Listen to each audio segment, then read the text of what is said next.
When I felt the weight of the royal mantle on my bare shoulders, the entire hall held its breath. The fabric still held the warmth of his body, and I trembled, not from the cold, but from everyone's eyes upon me. He didn't need to raise his voice for the silence to become absolute, and in that instant, I understood that being protected by him was a destiny disguised as salvation. Before we dive into this story, leave your comment with a rating from 1 to 10 and tell us which city you're joining us from. May this moment bring reflection and emotion to your heart. I was born with the weight of shame stuck to my skin, like a second layer that no water could wash away.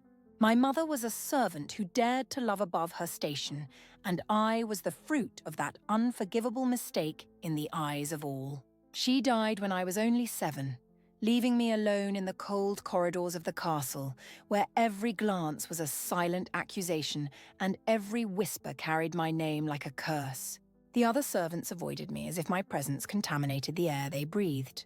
The ladies of the court laughed behind their fans when I passed, their sharp voices cutting my skin more than any whip. And the men averted their eyes, not out of respect or modesty, but out of absolute contempt, as if I were a stain on the perfect tapestry of their privileged lives. I was the living memory of a scandal that everyone preferred to forget, but that no one could completely ignore. My mere existence was an affront to the established order, a crack in the veneer of perfection that the nobility tried so hard to maintain. The years taught me to walk with my eyes down, glued to the cold stone floor, counting the cracks in the marble as I moved from one room to another. I learned to breathe slowly, so slowly that my presence became almost imperceptible, a ghost who served the wine and cleaned the ashes without making a sound, without leaving a trace. My world was made of icy stones that burned my bare feet in winter, dark corridors where the shadows became my only company, and the constant sound of laughter that was never for me, only about me. They said I had my mother's eyes, and that was enough for them to hate me with an intensity I didn't understand as a child. Her eyes had bewitched an important man, they said in venomous whispers, and mine carried the same curse, the same danger, the same power to destroy everything they touched.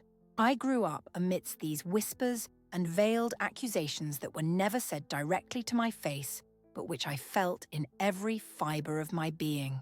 No one ever told me who my father was, but everyone seemed to know, as if it were a secret that only I was unaware of.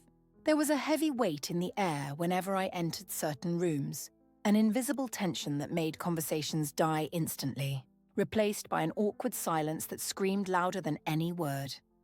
I learned to read the silences before I learned anything else. I learned to understand what was not said, to interpret the quick glances exchanged above my head, to decipher the false smiles that hid sharp daggers. And I learned, above all, that my place was to serve without question, to be silent without complaint, and to disappear into the shadows as soon as my usefulness ended.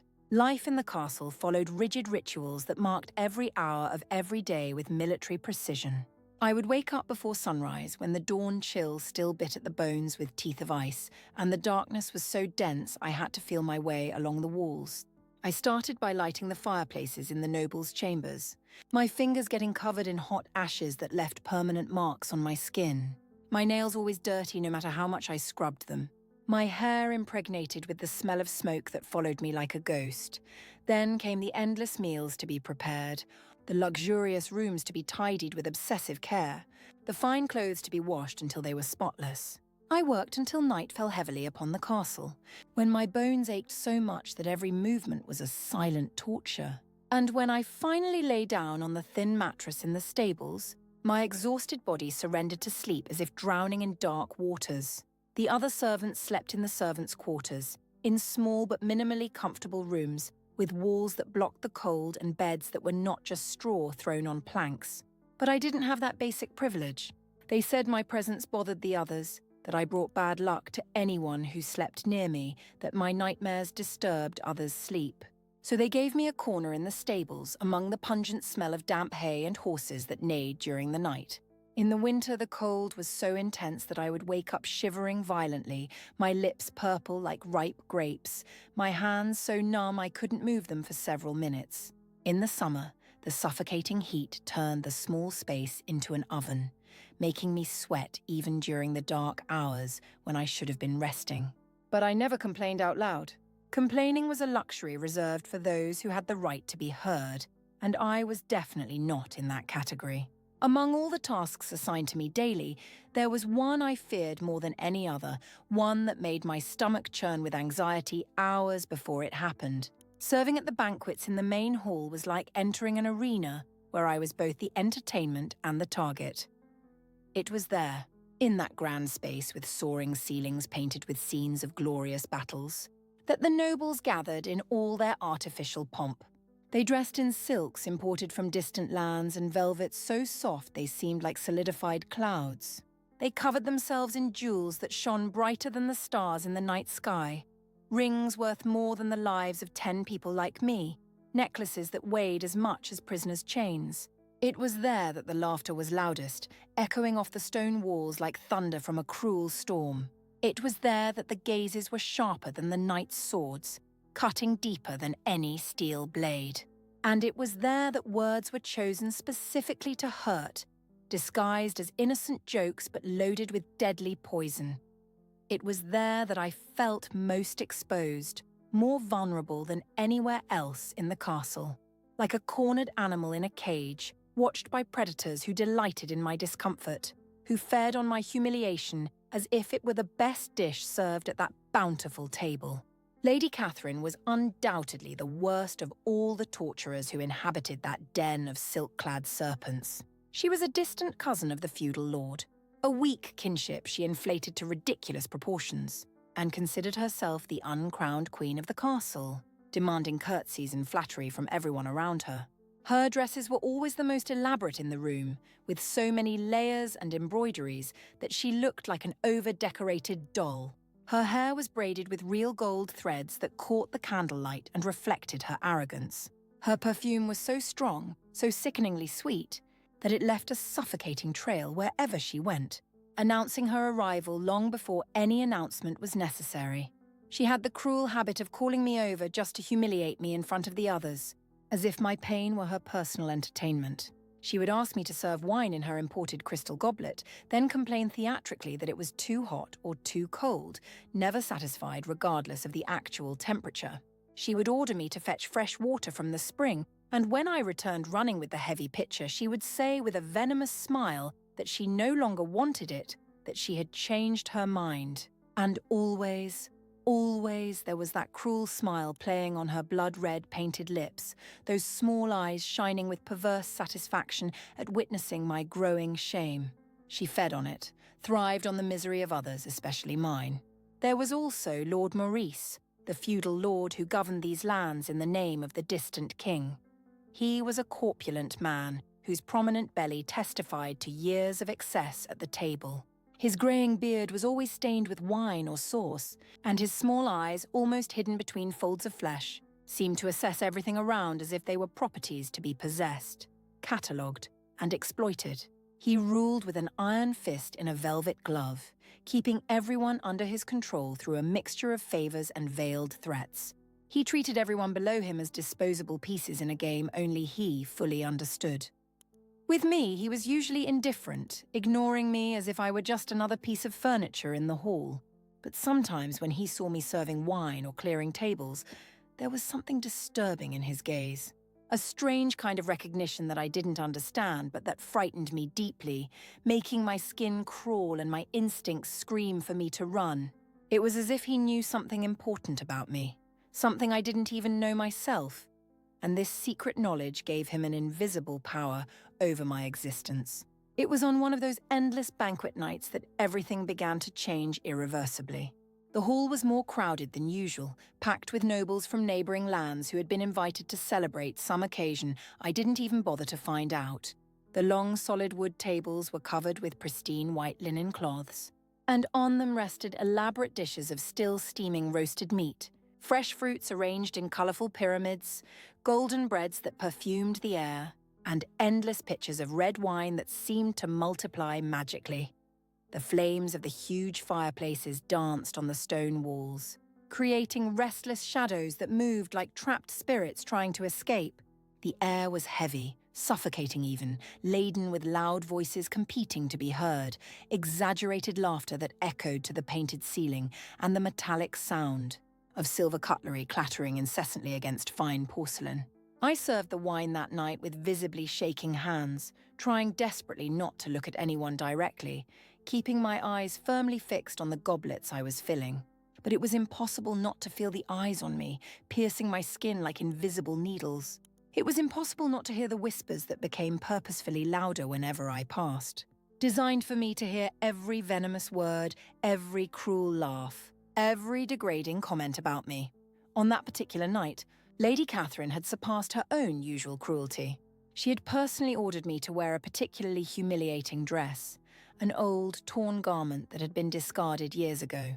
It was rough against my skin, permanently stained with wine from previous banquets, and smelled faintly of mold and shame. The seams were coming apart in several places, and the fabric was so thin in some spots that it seemed transparent under the bright candlelight. She said with that sweet voice that fooled no one about her true intentions, that it was for me to learn my place once and for all, that the insolence I had supposedly inherited from my mother needed to be tamed before it became a bigger problem. I had done absolutely nothing wrong that week or the one before. I had not answered back when insulted, had not raised my eyes when I should have kept them down, had made no mistake in carrying out my endless tasks. But for her, as for so many others in that cursed place, my mere existence was insolence enough. So there I was, dressed like a patched-up scarecrow, barefoot on the cold marble floor that burned my feet with its penetrating cold, carrying a heavy pitcher of wine while the ladies laughed shamelessly behind their lace fans. Their eyes shone with ill-concealed malice, and some didn't even bother to hide their cruel smiles. The disaster happened suddenly and inevitably. The wine spilled, spreading across the white cloth like blood on pure snow. It was not my fault, absolutely not, but that of a drunken nobleman who stretched out his arm without looking where he was gesturing, violently knocking the pitcher I was holding carefully. The dark red liquid stained the immaculate cloth, ran down the edge of the table in small crimson waterfalls, and dripped onto the marble floor like fresh blood drops from an open wound. The silence that followed was worse, infinitely worse, than any scream could have been. It was a heavy, oppressive silence that sucked all the air out of the room. All eyes turned simultaneously to me, and I felt my heart stop completely for an infinite instant, the blood freezing in my veins, my whole body petrifying as if I had turned to stone. Lady Catherine rose with a theatrical and calculated slowness, each movement carefully planned for maximum dramatic effect. Her blue silk dress shone in the dancing light of the flames, and she looked like a vengeful goddess rising to pronounce judgment. She looked directly at me with that smile I knew so well, that smile that didn't reach her eyes and promised imminent pain. Then she spoke, and her voice echoed through the now silent hall like a death sentence, clear and loaded with absolute contempt. "You are as useless and clumsy as your mother was immoral and destructive. Perhaps we should find another use for you, since serving wine seems to be well beyond your limited capabilities." The words were like public lashings, each syllable designed to humiliate and diminish. The laughter started low, hesitant, but grew in volume and intensity like a gathering storm. I heard malicious whispers spreading through the room like wildfire, saw looks of pure contempt being cast in my direction, felt the humiliation burn my skin like a branding iron pressed against living flesh. I wanted to run desperately, to disappear into the shadows, to die right there on the cold floor. But my feet were stuck to the marble as if invisible roots bound them, my body completely frozen by paralyzing fear and overwhelming shame. Tears burned painfully in my eyes, stinging like embers, but I did not let them fall. I would not give her that additional satisfaction, that final victory. It was then that Lord Morris rose heavily from his chair, the sound scraping against the floor. He looked at me with that strange and disturbing expression, that recognition I had never understood, and then spoke with a deep voice that resonated through the hall. Perhaps she needs a sterner lesson to understand her place in this hierarchy once and for all. A night in the cold dungeons might teach the humility that words cannot convey. His suggestion was met with murmurs of approval. The hall agreed almost unanimously, their voices blending into a chorus of cruel approval. No one opposed the unjust sentence. No one questioned the disproportionate punishment. No one raised a voice in my defense, not even timidly. I was just the bastard servant, the unrecognized daughter of sin, dispensable and despised by all. A guard was already approaching me with heavy steps, his hand outstretched to grab me when something in the air changed drastically. It was subtle at first, almost imperceptible, as if some invisible force had altered the very essence of the environment. A different silence descended upon the hall, denser and more oppressive than the last, as if something unseen but powerful had sucked all the sound from the room at once. The flames in the fireplaces seemed to flicker simultaneously, their dance becoming erratic and nervous. The wind blowing through the high windows brought a chill that definitely wasn't there moments before. A chill that was not natural, that came from something beyond mere temperature. Then I heard it clearly, cutting through the silence like a sharp blade. The unmistakable sound of heavy boots on the stone corridor outside. Slow, deliberately measured steps, firm as the beat of a war drum. Steps that made the very marble floor vibrate subtly with each impact, conveying an authority that needed no announcement.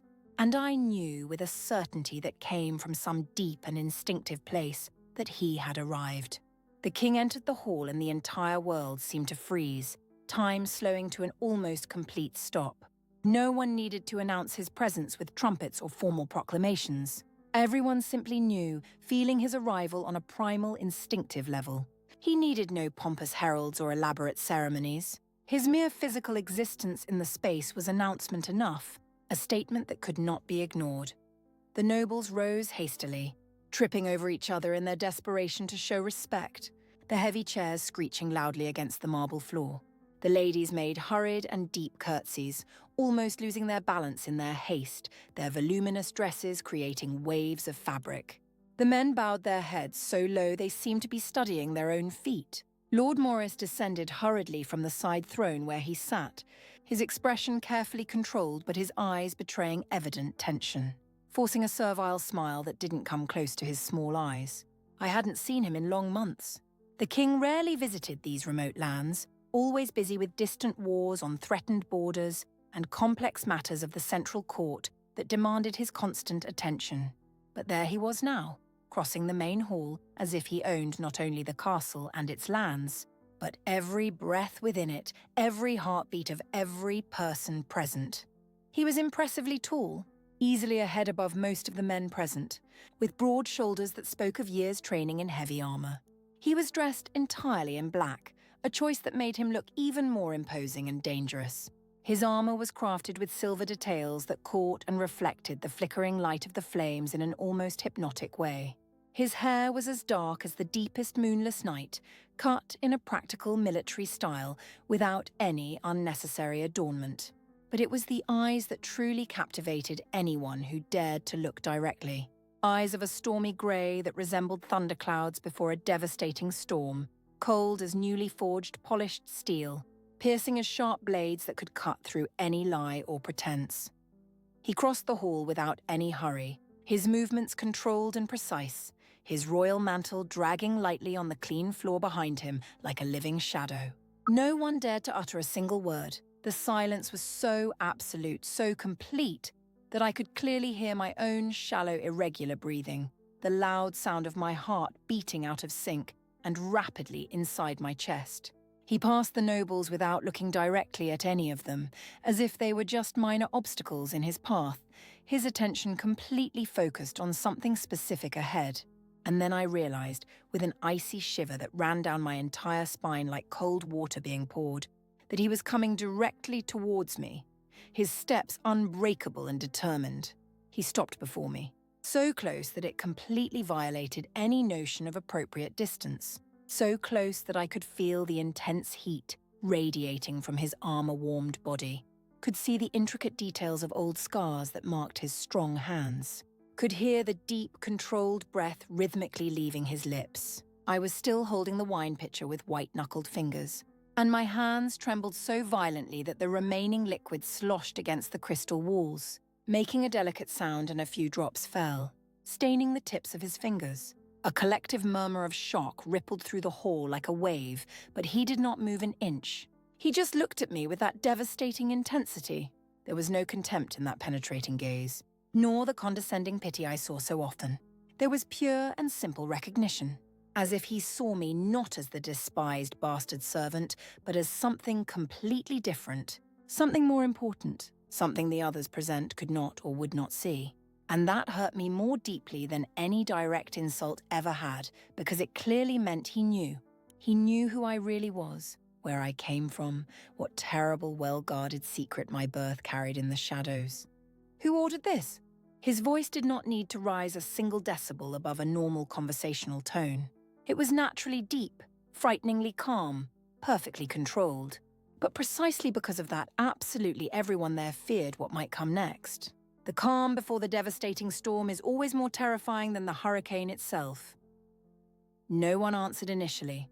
The silence stretched on, becoming more and more oppressive with each passing second. The ladies visibly shrank in their ornate seats, trying to become invisible.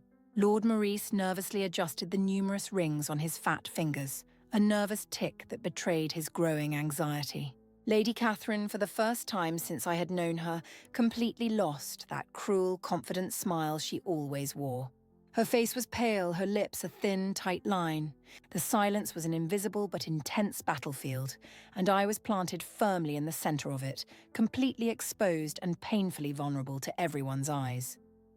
He waited patiently, just waited without any hurry, without repeating the question, without raising his voice threateningly, without making explicit promises of consequences. But the thick tension in the air grew exponentially with each infinite second, suffocating like dense smoke filling a windowless room. Finally, after what felt like a condensed eternity, it was Lady Catherine who broke the oppressive silence, her voice now completely devoid of the usual arrogance that characterized her. Sounding small and insecure, Your Majesty, it was just a simple, necessary lesson in humility. The girl needs to learn her proper place in this established order. She tried to sound justified, but her voice trembled noticeably. His gaze shifted slowly to her, and I clearly saw the woman turn even paler if that was possible, all the blood draining from her face until she looked like a white marble statue. He said absolutely nothing in response to her words. He didn't need to say anything. Those stormy grey eyes spoke their own universal language, a clear language of unquestionable absolute power and unspoken but implicitly understood terrible consequences. Then, with deliberately slow movements that made everyone hold their breath, he brought his hands to the elaborate clasp of his royal mantle. The heavy, noble fabric slid slowly from his broad shoulders, gradually revealing the perfectly polished black armor he wore underneath. Armor that had seen countless battles and still told stories through scratches and dents. He held the mantle carefully with both strong hands, and then, before the entire shocked and dumbfounded hall, with witnesses from all the noble families of the region, he placed the heavy royal mantle over my bare and trembling shoulders. The weight hit me like a gigantic physical wave.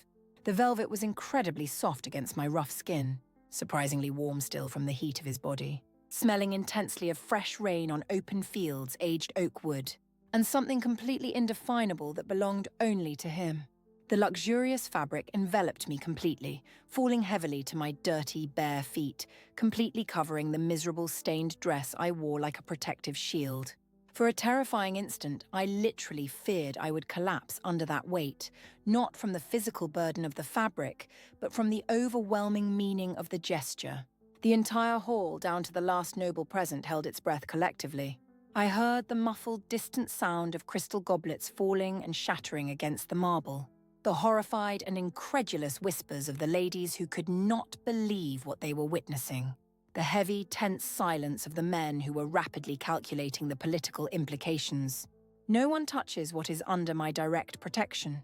His words were extremely simple, as direct as a sword-piercing flesh, but their echo remained vibrating in the air even after he walked away with firm steps, even after the hall hesitantly began to breathe again, even after he disappeared down the dark corridors of the castle as he had arrived, silent and imposing.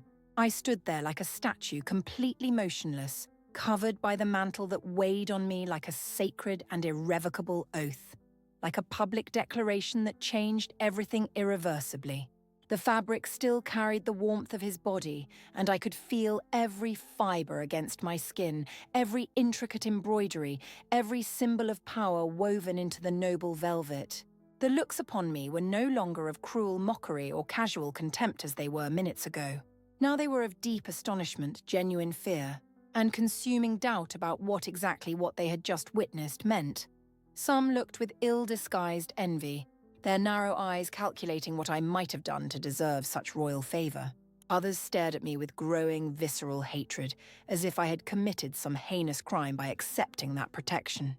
Lady Catherine looked at me as if I were a deadly venomous snake that had just unexpectedly appeared in the middle of the civilized hall.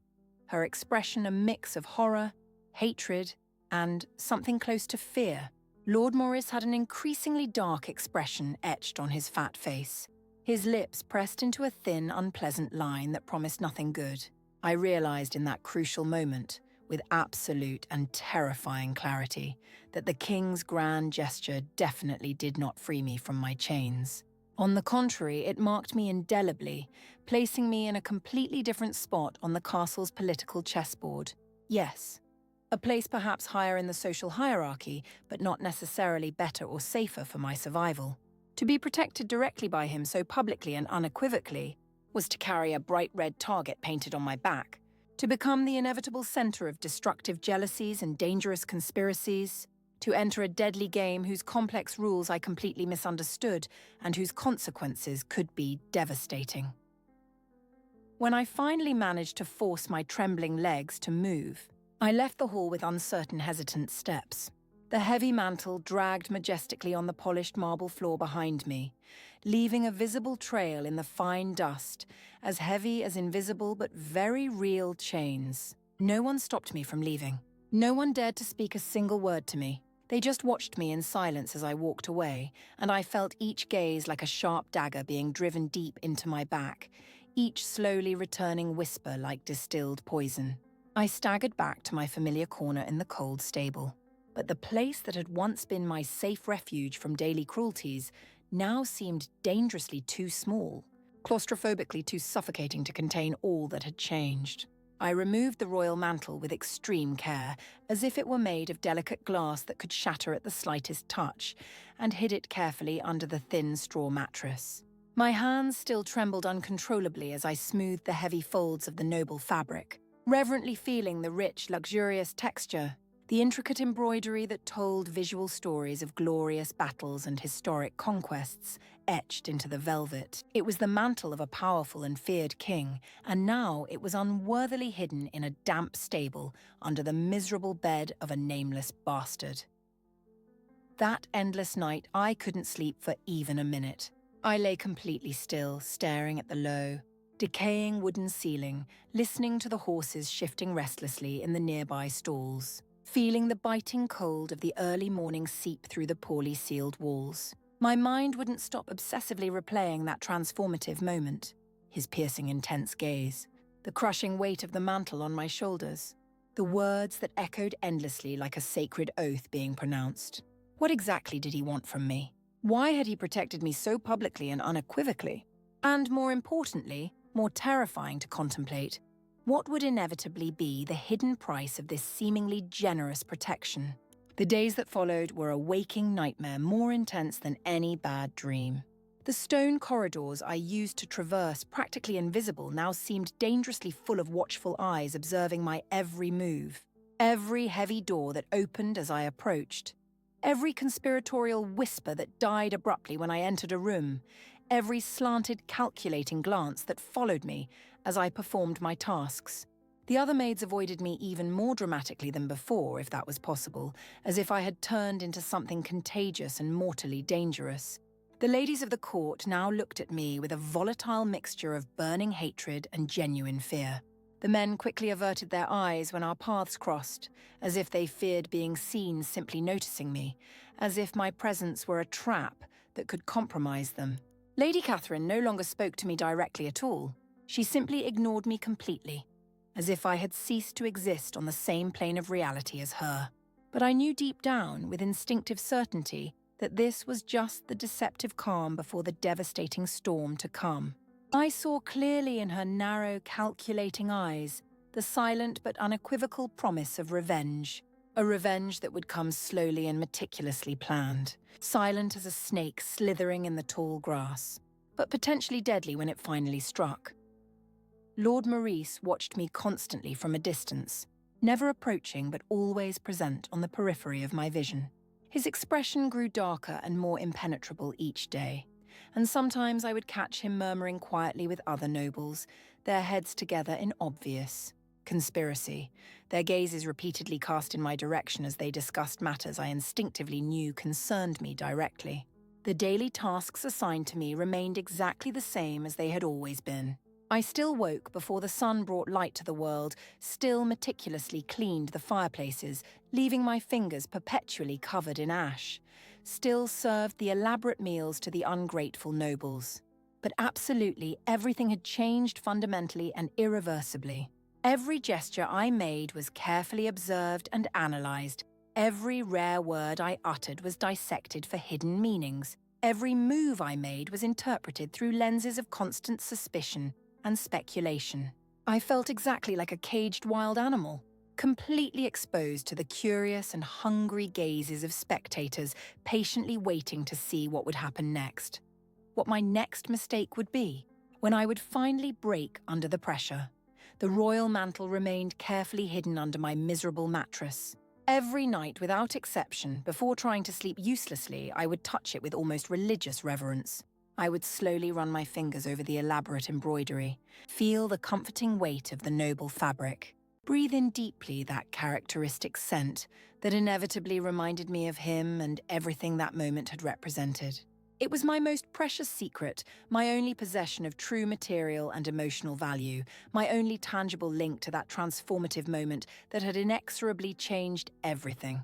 And every time I touched it in the darkness, I clearly remembered his gaze fixed on me. It was not a look of romantic tenderness or pious compassion. It was a look that demanded something specific from me, something I still didn't fully comprehend. Courage to face what was to come, perhaps. Or resistance to endure unimaginable pressures, or simply the ability to survive what was inevitably to come. Several tense weeks passed. The castle gradually returned to its superficial routine, but I knew with absolute certainty that it was just a deceptive appearance. There was a palpable tension in the thick air, a silent but intense expectation that made everyone eagerly await the next significant move in the game. And then the news that everyone had been waiting for finally arrived. The king would soon return for an important official ceremony. There would be a banquet even larger and more elaborate than the last, with powerful nobles from all neighbouring lands invited.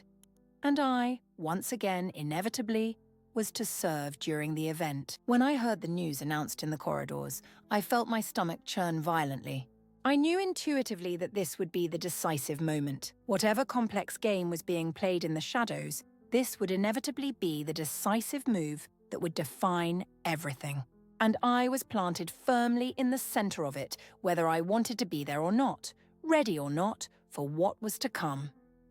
The meticulous preparation for the grand banquet began days in advance. The entire castle was obsessively cleaned from top to bottom, every corner inspected and scrubbed. The old tapestries were carefully removed and replaced with much more luxurious and impressive ones, woven with golden threads that magnificently captured the light. The heavy tables were tirelessly polished until they shone like perfect mirrors. Fresh, fragrant flowers were brought in by cartloads from the extensive gardens, filling every room with delicate aromas. Expensive scented candles were strategically placed in absolutely every room of the castle. The kitchen worked literally day and night without stopping, preparing elaborate dishes that required hours of work. It was as if the entire castle was feverishly preparing to impress important visitors, to ostentatiously display a wealth and power that perhaps did not really exist in such abundance as appearances suggested. I worked more intensely than ever during those days of preparation. My hands became permanently rough and chapped from scrubbing the stone floor with hard brushes. My knees ached constantly from kneeling on hard surfaces. My back burned unbearably from carrying heavy buckets of ice-cold water. But I did not complain a single time. I kept my head firmly down and performed my work mechanically, while I incessantly felt the gazes following me like shadows, while I heard the conspiratorial whispers that never ceased in my presence. On the night, immediately before the grand banquet, when everyone had already retired to sleep and the castle was plunged into deep silence, I went down silently to the forgotten well at the back of the castle. I desperately needed fresh, clean air, true silence, a precious moment away from the constant, oppressive gazes that followed me relentlessly. The moon was completely full that night, generously illuminating the stone courtyard with a ghostly silver light that made everything surreally unreal, like a liquid dream or a memory distorted by time. I sat wearily on the cold stone edge of the well and raised my eyes to contemplate the infinitely starry sky, desperately trying to calm my heart, which simply would not stop racing anxiously whenever I thought about the next day. It was then that I heard clear footsteps approaching. I turned quickly, my body instantly tensing, prepared to run if necessary. But the solitary figure that gradually emerged from the dense shadows was not who I expected to fear. It was a relatively young man, perhaps only a few years older than me, dressed in the simple but functional clothes of a common guard. He had naturally wine-tousled brown hair and surprisingly gentle eyes, so completely different from the gazes I was painfully accustomed to receiving daily. My sincere apologies. It was definitely not my intention to frighten anyone. He spoke quietly and respectfully, his voice carrying genuine concern. I just came to get fresh water for the horses. I remained completely silent, having absolutely no idea what to say in response. He approached slowly and cautiously, as if he genuinely feared startling me like a scared wild animal, and picked up a wooden bucket. He methodically filled it at the deep well, but surprisingly did not leave immediately afterward. He stood there, seemingly undecided, looking at me with a complex expression that I could not fully decipher even in the clear moonlight. "You're her, aren't you? The girl the king publicly protected that night." It wasn't really a question, more a statement of something he already knew to be true. My whole body tensed rigidly. I didn't respond verbally, but he continued speaking, his soft voice gently cutting through the heavy silence of the night. "I work in the Royal Personal Guard. I accompanied the king that memorable night. I saw absolutely everything that happened. I saw exactly how he looked at you in that moment."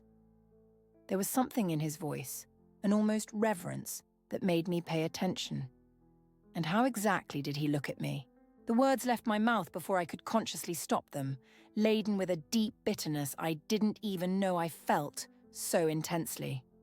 "As if you were truly important, as if you really mattered to him personally." He paused significantly, carefully choosing his next words. "As if you were his in some way." Those last words hit me with the force of a direct physical punch to the stomach. His. What exactly did that mean? What was I to him besides a duty, a property to be protected, a strategic piece in a complex political game, or something deeper, something not even he fully understood? The soldier must have clearly seen the intense confusion stamped on my face under the moonlight, because his expression visibly softened. "My name is Raphael. If you ever need anything, help in any situation, physical protection, you can seek me out without hesitation. Not absolutely everyone here is your declared enemy, although it may seem exactly that at times." Before I could form any coherent response, he was simply gone, disappearing silently into the dense shadows as discreetly as he had arrived. I was alone again under the full moon, with even more torturous questions than comforting answers, with the weight of words I didn't fully understand but that resonated deeply within me. His. Was I his in some way? I slowly returned to my miserable bed in the cold stable and touched the hidden royal mantle once more, as had become my nightly ritual. Tomorrow would inevitably be the decisive banquet. Tomorrow I would see him again face to face. Tomorrow perhaps finally I would understand what that public gesture truly meant. Or perhaps I would painfully discover that some fundamental questions simply have no clear answers, only inevitable consequences that we must face. The fateful day of the great banquet dawned with a heavy grey sky, completely laden with dense, threatening clouds that promised an imminent storm. The air was visibly humid, oppressively dense, as if nature itself were holding its breath in anticipation. I woke up very early, even earlier than my already absurdly early normal, my heart already racing uncomfortably with an anxiety I simply could not control in any way. I put on the best outfit I owned, though it was still extremely simple and mended in several places. I brushed my rebellious hair until it was minimally presentable and acceptable, and washed my face carefully with cold water from the basin, trying uselessly to calm the uncontrollable tremor that was taking complete hold of my body. The entire castle was in absolute chaotic frenzy. Servants ran desperately from one side to the other, carrying heavy trays, adjusting last-minute decorations, shouting contradictory orders at each other. The monumental main hall had been completely transformed into something unrecognizable. The endless tables were covered with absolutely immaculate white linen cloths, magnificently embroidered with golden threads that must have been worth fortunes. The heavy chairs had been obsessively polished.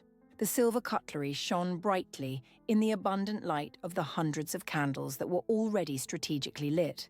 Fresh, fragrant flowers adorned literally every available corner, and the irresistible aroma of food being prepared in the kitchens completely filled the air with tempting promises of a truly sumptuous feast. I was specifically assigned to serve the wine, exactly as always happened.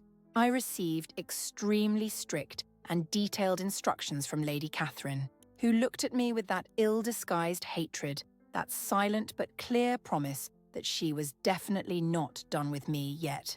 Her words were cutting, precise, carefully designed to painfully remind me of my place. You will serve in complete silence. You will keep your eyes permanently down. You will say absolutely nothing unless spoken to directly. And above all, you will do absolutely nothing to embarrass this honorable house. Do you understand perfectly? Her voice was a mixture of ice and poison. I understand perfectly, I replied, my voice unfortunately coming out weaker and more tremulous than I would like to admit.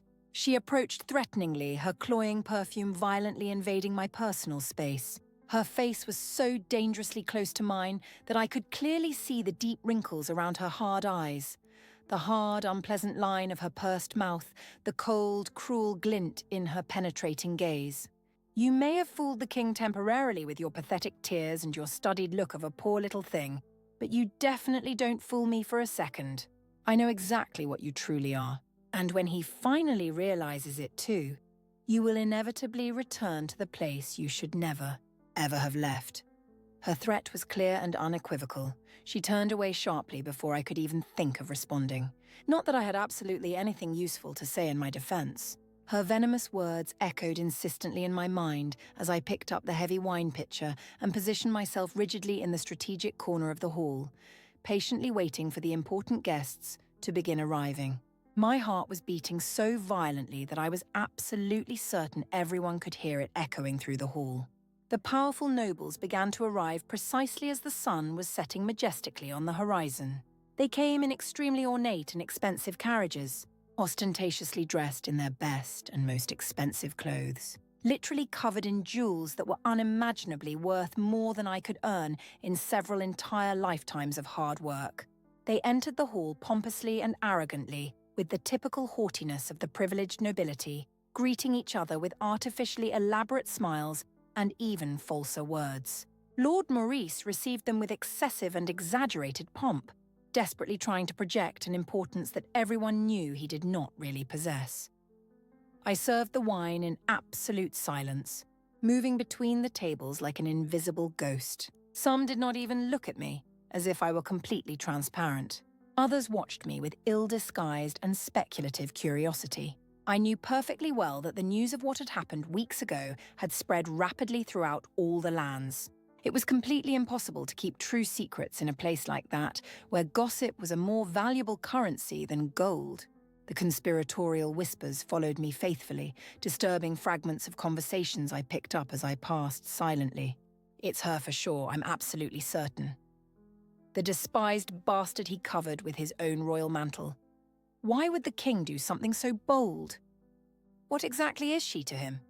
They say she has the hereditary gift of bewitching powerful men, just as her mother did before she died. I heard all of this and much more, each word acting like an extremely fine needle repeatedly piercing my sensitive skin. I kept my face carefully neutral, my eyes obediently down, my hands as steady as possible holding the heavy pitcher. I could not show any visible weakness. Not here, not at this critical moment. The night wore on inexorably, and the hall became progressively more crowded, noisier, more suffocatingly oppressive. The laughter was too loud, the voices extremely strident, the intense heat from the giant fireplaces mixed with the heat of so many crowded bodies made the air dense and genuinely difficult to breathe. I continued to serve mechanically, filling empty glasses, cleaning up spilled wine, moving in a completely mechanical ritual that required no conscious thought. And then, exactly as the first memorable time, the air changed drastically and unmistakably. The peculiar silence came slowly, spreading through the crowded hall like an invisible but powerful wave. The lively conversations died abruptly. The loud laughter ceased instantly. Even the metallic sound of cutlery hitting plates stopped completely. Everyone turned simultaneously towards the grand entrance of the hall, and I knew immediately, without needing to look directly, that he had finally arrived. The king entered majestically, accompanied by his loyal personal guard. I recognized Raphael among them immediately, his posture militarily erect, his right hand resting naturally on the polished hilt of his sword. But my eyes were inevitably drawn to the absolute center, to him. He wore all black armor under a new mantle, equally dark and imposing, which moved dramatically behind him like the giant wings of a majestic raven. His steps echoed clearly in the absolute total silence, firm and completely relentless. His face was a perfect mask of absolute control, but his eyes, those stormy grey eyes that haunted me, swept the hall with a piercing intensity that made everyone instinctively shrink. Lord Morris pathetically hurried to receive him, bowing much lower than was strictly necessary, his voice artificially full of an overly exaggerated reverence. "Your Majesty, it is an incomparable honour to have you with us again. Your august presence illuminates our unworthy, humble castle." The king merely nodded minimally, an extremely small movement that completely dispensed with unnecessary formalities. He advanced determinedly through the hall, and absolutely everyone bowed deeply at his inevitable passage. The ladies made elaborate and deep curtsies. The men bowed their heads as low as anatomically possible, all desperately trying to capture his gaze, his precious attention, his valuable approval. But he did not look closely at any of them. His piercing eyes swept the environment methodically with clear purpose, looking for something specific, looking for someone in particular. I was strategically positioned in the darkest corner of the hall, half hidden by the dense shadows, the wine pitcher clutched protectively against my chest. I tried desperately to become even more invisible, to shrink further into the shadows, but it was completely useless. When those piercing grey eyes finally met mine, the entire world seemed to literally stop. It was as if absolutely everyone else present disappeared completely, as if the entire grand hall dissolved into the air and only the two of us remained, connected by an intense gaze that I did not understand but felt deeply to the marrow of my bones. He did not look away immediately.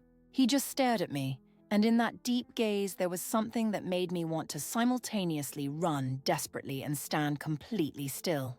There was obvious recognition, yes, but also something much deeper, darker, more dangerous. An unspoken but clearly transmitted promise, a silent but unequivocal claim, a warning I did not know how to interpret correctly.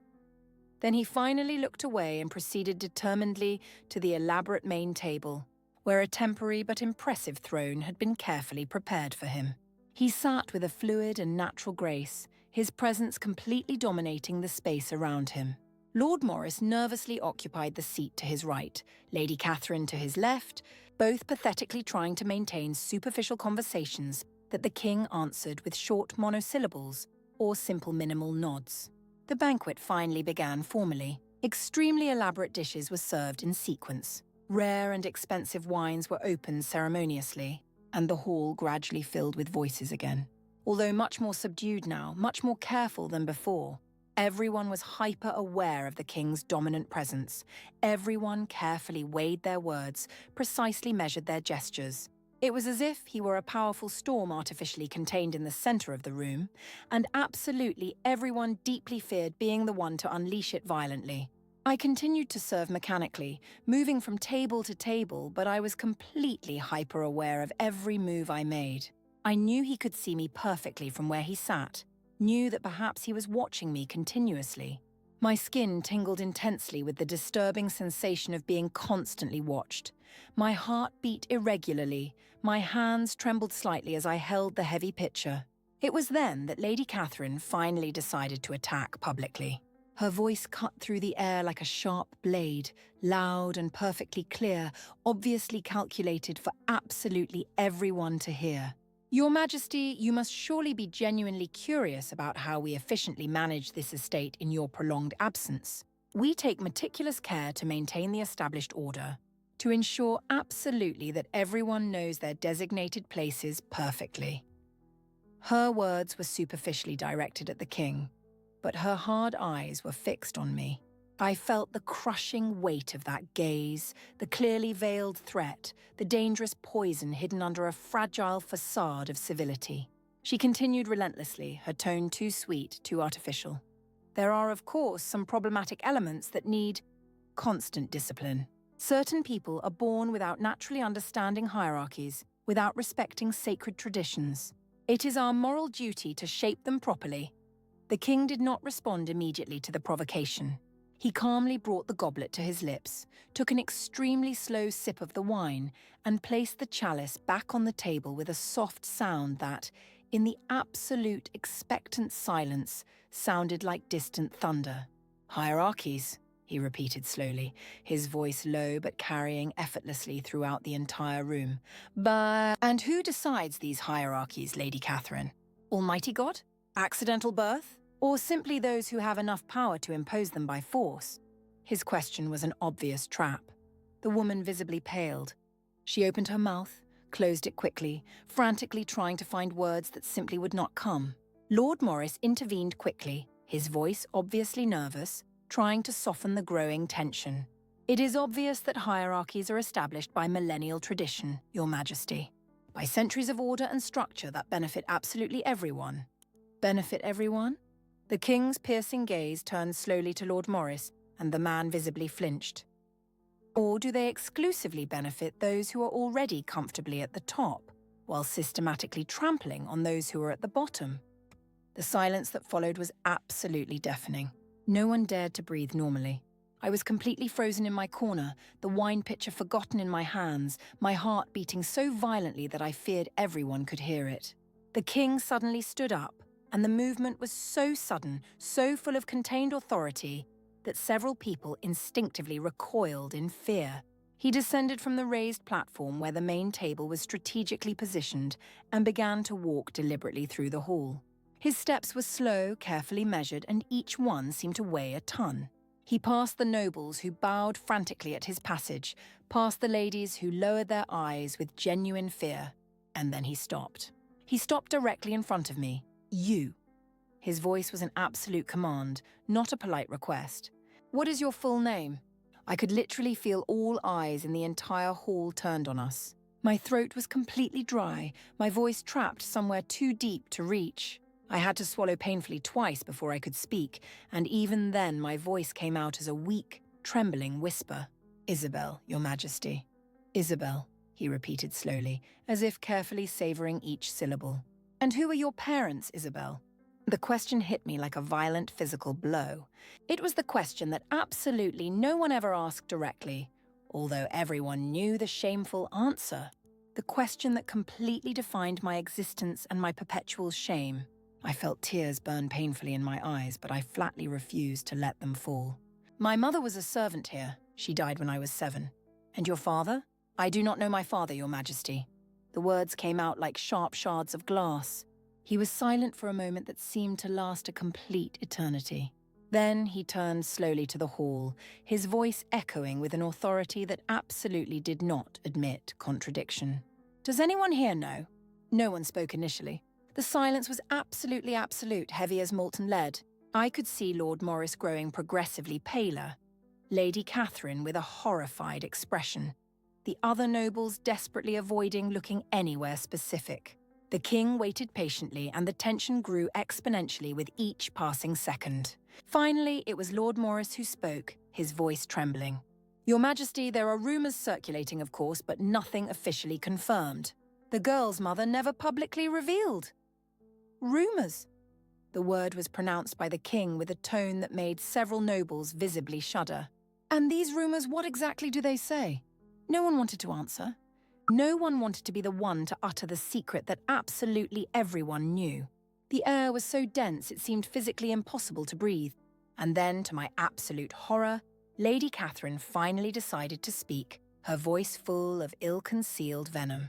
"They say the father is someone of high position, someone who should have been much more careful, much more responsible." She took a dramatic, theatrical pause. "They say it is your Majesty's brother, the late Prince Henry." The name fell into the hall like a gigantic stone into a tranquil lake, creating waves that spread in all directions. Prince Henry, the king's younger brother, heroically killed in battle 5 years ago. A widely celebrated war hero, beloved by the people, the hope of an entire nation. And now publicly revealed as my father. I couldn't breathe. The walls seemed to close in threateningly around me. The floor swayed dangerously under my feet. I had always known my father was someone important, but I had never known who. And now, before the entire hall, before the king, the truth had been exposed like an open wound. The king showed no visible emotion. His face remained an impenetrable mask, but something changed in his eyes. Something I could not define, but that made me want to flee and draw closer at the same time. He turned to me again, and his voice when he spoke was softer than before, but no less intense. "So you are my niece. My brother's blood runs in your veins." He paused significantly. "And yet, you allow them to treat you as if you were less than the dust under their feet?" "I was not allowing anything, Your Majesty. I was simply surviving." The words came out before I could censor them, laden with a bitterness I didn't know I possessed. For a moment I thought I had gone too far. I had spoken to the king with a frankness few would dare. But then, to my absolute surprise, I saw the corner of his mouth curve in what could almost be a smile. Almost. "Surviving," he repeated. My brother would have liked that answer. He always had an admiration for resistance. He turned to the hall, his voice returning to the tone of command that made everyone tremble. "From this moment, Isabel is recognized as a member of the royal family. She ceases to be a servant and will have all the rights and protections that her blood grants her. Anyone who disrespects her disrespects the memory of my brother and me directly." The hall exploded in murmurs. I heard muffled exclamations, horrified whispers, the sound of goblets being placed sharply on tables. I saw Lady Catherine turn livid, her face contorted in an expression of pure hatred. I saw Lord Maurice swallow hard, his forehead glistening with sweat. I saw the other nobles exchanging significant glances, already calculating how this new information would affect their own positions and plans. But above all, I felt the weight of those words. Member of the royal family. Rights and protections. It was everything I had ever wanted. But now that it was happening, it felt as much a sentence as a salvation. Because I knew with absolute certainty that this would change everything. The king extended his hand to me. "Come. You no longer serve the wine. You sit at the main table by my side." I looked at that outstretched hand as if it were a snake ready to strike. Taking that hand meant accepting everything that came with it. It meant entering a world of politics, betrayals, power games that I did not understand. It meant becoming an even bigger target than I already was. But it also meant dignity. It meant I was no longer the despised bastard, the daughter of sin. It meant my mother had not died in vain. That her love, however forbidden, had produced something more than shame. I placed my hand in his. His fingers closed around mine, firm and warm. He led me through the hall, and every step was a silent revolution. The nobles bowed at our passage, not just to him, but to both of us. The ladies looked at me with a mixture of envy and horror. The men assessed me with new interest, quickly calculating how they could benefit from this sudden change of fortune. I sat at the main table to the right of the king, in the place that until moments ago had been occupied by Lord Morris. The man was forced to move to a lower seat, and the humiliation on his face was so evident I almost felt sorry for him. Almost. because I remembered all the times he had looked at me with contempt, all the times he had allowed others to humiliate me, his suggestion that I spend a night in the dungeons to learn humility. The dinner continued, but nothing was the same. The food served to me was the same as the nobles, delicious and elaborate. The wine in my goblet was the same as the king's. The conversations around me now included me, though they were forced, artificial, full of a courtesy that barely hid the resentment. I barely touched the food, my stomach churning with the tension and the surreality of it all.